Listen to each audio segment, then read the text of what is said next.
Aujourd'hui, l'équipe d'Éclat de Lire s'installe ni dans un collège, ni dans un lycée, mais à la bibliothèque de Saint-Cergue. Alors que la fin de saison approche, notre émission s'offre en effet un numéro un peu particulier. Depuis 2015, nous scrutons et étudions les coups de cœur littéraires des collégiens et lycéens. Mais si c'était nous qui provoquions la lecture? Sortons du cadre scolaire pour s'essayer à une expérience de lecture. Deux binômes ont accepté de se prêter au jeu. Les collégiens Martin, 11 ans, et Mathis, 12 ans, ainsi que Marion et Gwendoline, toutes de 17 ans et scolarisées au lycée des Glières en terminale L. Mais d'abord, faisons connaissance. Quelles sont leurs habitudes de lecture? La lecture, pour moi, c'est ma passion, c'est quelque chose que je ne vivrais pas sans en fait. En fait, c'est un moyen, on va dire, de penser à autre chose, d'aller dans un autre monde, un autre univers. Pour moi, la lecture, ça représente du bonheur. Quand je lis, ça me fait des films dans ma tête, alors j'aime bien lire. Je lis beaucoup quand c'est l'école qui nous donne les livres. J'aime bien un peu tout ce qui est fantastique pour justement échapper un peu au monde réel. Mais j'aime bien aussi tout ce qui est un peu enquête policière, thriller, tout ça, ça varie selon les périodes. J'aime bien les thrillers, après j'aime bien aussi les romans d'ados, donc je lis pas mal de trucs. J'aime bien les BD et les romans comme par exemple L'Enfant Océan. Je vais toujours à la médiathèque, je ne vais jamais dans une librairie pour acheter des livres. Ici, c'est mieux. Avant, quand j'étais en CM2, vu que j'allais à l'école à côté, et je venais et avec mes copains, on lisait, on s'amusait. J'aime bien conseiller des livres à d'autres avec mon amie Marion. On s'échange régulièrement des livres, on partage un peu notre avis. Dès que je lis un livre qui vraiment me plaît, je lui passe en fait. Et elle, pareil, elle me passe plein de livres. Du coup, j'aime bien partager mes idées de livres et tout ça. J'aime pas trop les dessins kawaii comme manga, les choses comme ça. Et j'aime pas trop les romans, c'est pas trop mon genre, comme La Belle et la Bête et autres contes. Ce qui m'attire dans un bouquin, c'est surtout la couverture justement. Si je trouve l'image pas forcément à mon goût, je vais pas prendre le livre parce que je vais même pas faire l'effort en fait de regarder derrière. Je sais que c'est pas toujours très bien, mais c'est parce que ça va pas m'attirer, alors je le repose. Il y a toujours un truc qui fait que je vais être attirée plus vers un livre qu'un autre, et je sais jamais vraiment. Des fois ça va être la couverture, des fois ça va être juste la forme du livre ou la couleur. Moi, quand je choisis mes bouquins, je regarde la 4e de couverture, je lis la 4e de couverture pour voir s'il est bien. C'est parti, nos deux binômes ont une totale liberté pour choisir un livre qu'ils ne connaissent pas. Ils vont devoir confronter leur goût pour se mettre d'accord. Il y a le Mosquanté, le Retour de Mosquanté. Tu l'as lu? Non, je n'ai jamais même pas regardé de quoi ça parle. Il y a cela, si tu veux. Le garçon en pyjama rayé. Je sais pas. Ça me dit pas trop. Il a l'air cool, hein. Bah ouais. Franchement, ouais. Fantastique. Mais en fait, il y a des tomes j'aime bien. qui suivent. Du coup, je sais pas. Vas-y, viens, on le retient et on verra. On le garde, lui. Il peut être bien. Ouais. J'ai lu. Il est bien? C'est mon marque-page. C'est vrai? Je te jure que ouais. Pourquoi tu l'as pas repris? Je sais pas. Il est bien? On peut reposer lui. Ouais. Ouais. Il y aura des tenues en plus, ça pourra nous apprendre des choses. Ouais, c'est sûr. Il est spécial. Genre, Son chien grogne. Je suis restée sur ma fin de que j'étais là à la fin. Ouais. Ouais. D'accord. On prend lui.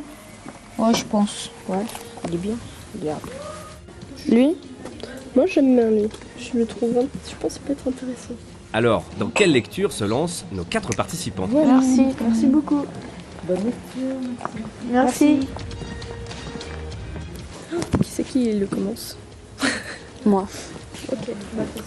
On est allé directement surtout au roman enfant. En fait, avec le titre, on a compris que c'était un journal de bord et que c'était à la guerre mondiale, alors que ça pouvait être intéressant comment les gens vivaient ça. La couverture m'a beaucoup plu. Moi, ça m'a attiré parce que c'était un journal de bord de la guerre et je voulais apprendre des choses. On a choisi le livre 16 lunes de Camille Garcia et Margaret Stoll. Voilà. J'ai feuilleté un petit peu et Moi, j'ai bien aimé le style d'écriture en fait. Donc voilà, et toi t'as feuilleté aussi? Moi, non j'ai lu peut-être les 3 premières phrases et j'ai feuilleté après 2-3 moments dans le...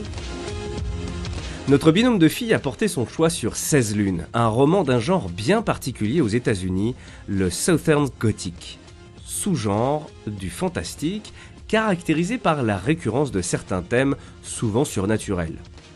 16 lunes est le premier tome d'une saga de 4 opus. Il raconte l'histoire d'un jeune adolescent qui mène une existence ennuyeuse dans une petite ville américaine et tombe amoureux d'une jeune fille qui vient d'arriver et qui semble être à l'origine de phénomènes inexplicables. Écrit à 4 mains par Camille Garcia et Margaret Stoll, 16 lunes a connu un très grand succès chez les adolescents et a été adapté au cinéma en 2013 sous le nom de Sublime Créature. Mais ce que nous cherchons à connaître en particulier, c'est l'expérience de nos jeunes intervenants avec ce livre. Comment s'est déroulée leur lecture ? Ça fait 2-3 jours, quelques jours, que j'ai commencé 16 lunes et c'est un super bouquin, vraiment. C'est ça se voit que c'est un livre pour adolescents, mais c'est très bien ficelé et il y a une intrigue de malade, genre c'est vraiment dur de se décrocher du livre. On a toujours envie de continuer, enfin j'ai toujours envie de continuer un peu plus et du coup je pense que je vais le terminer très très vite. J'ai très hâte de savoir comment ça va se finir.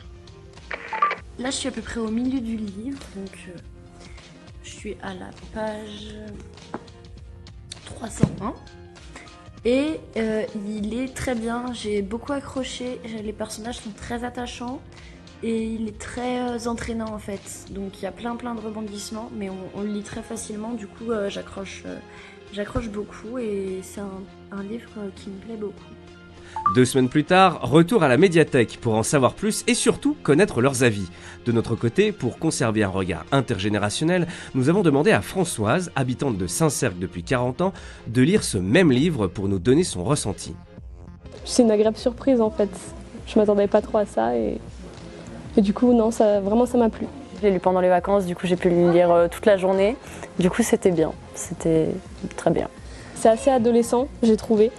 Donc ça peut pas plaire à n'importe quel adulte, je pense qu'il faut vraiment avoir, pas une âme d'enfant, mais rester dans ce côté un peu magique. Ça peut pas plaire à tout le monde, ça c'est sûr. C'est un livre très facile à lire.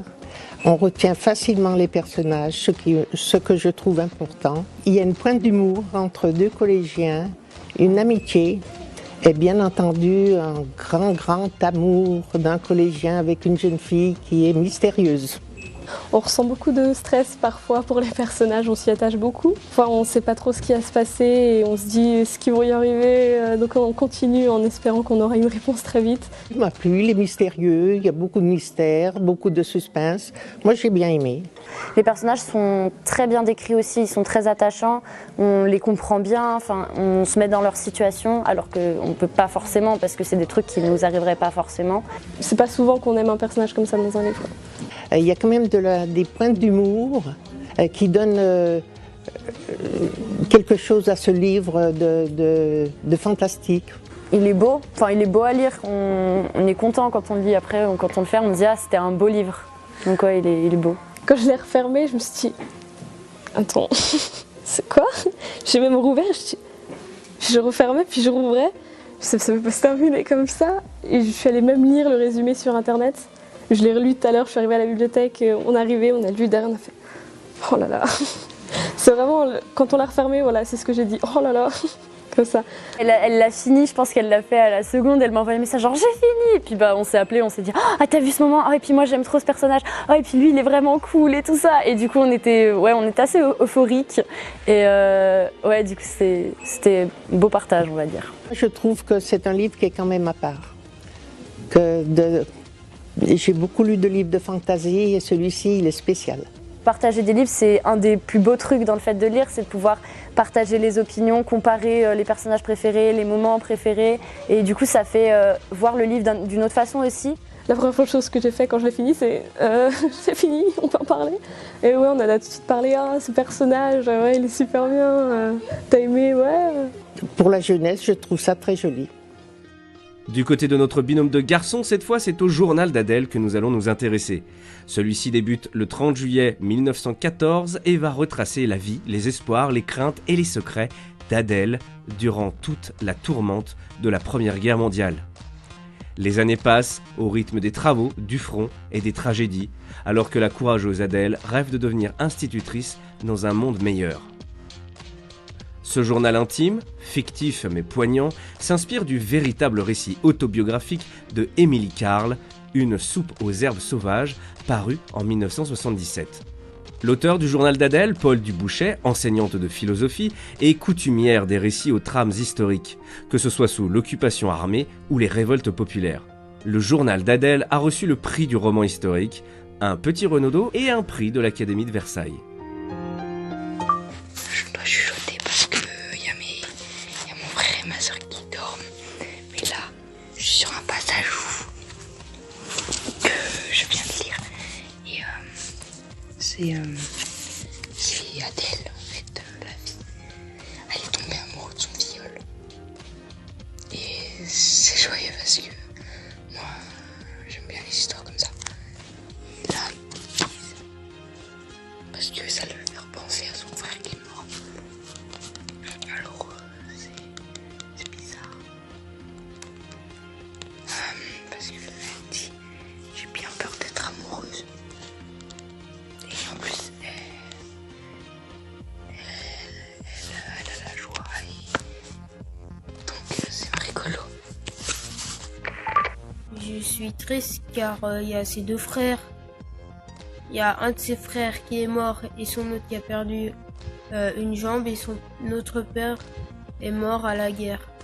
Pour débriefer de cette lecture, c'est Evelyne, ancienne enseignante et bénévole à la bibliothèque, qui a lu le journal d'Adèle en parallèle à notre binôme. Bon, c'était comment ? Ça m'a beaucoup plu, cette histoire m'a beaucoup plu. Parce que j'aime bien les histoires qui sont tristes. Ça m'a plu quand ils avaient fini la guerre, parce qu'au bout de 5 ans de souffrance, ils ont enfin réussi ce qu'ils voulaient. C'est une fille qui raconte, donc que des garçons aient choisi ce titre, voilà, ça m'a étonné un petit peu, mais il est très intéressant. Ça m'a beaucoup plu, comme c'était présenté tous les jours, elle disait ce qu'elle a pensé et ce qu'elle a vu.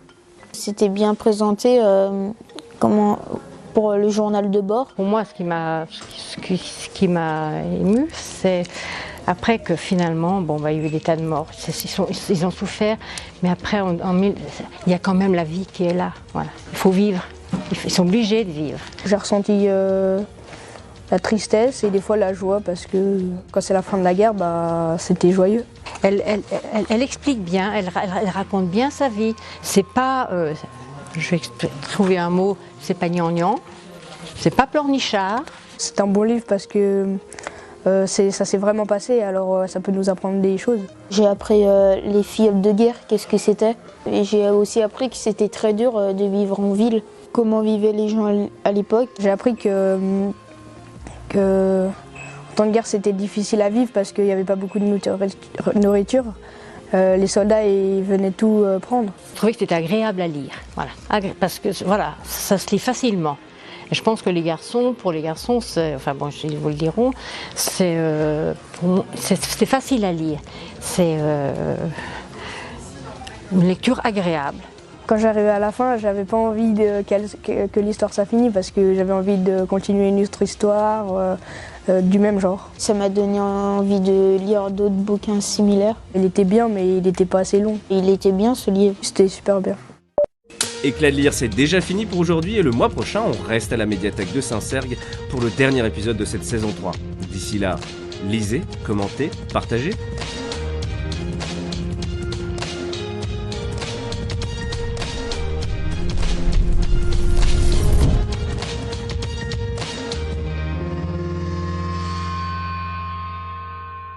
Poursuivez l'expérience Éclat de lire sur notre page Facebook.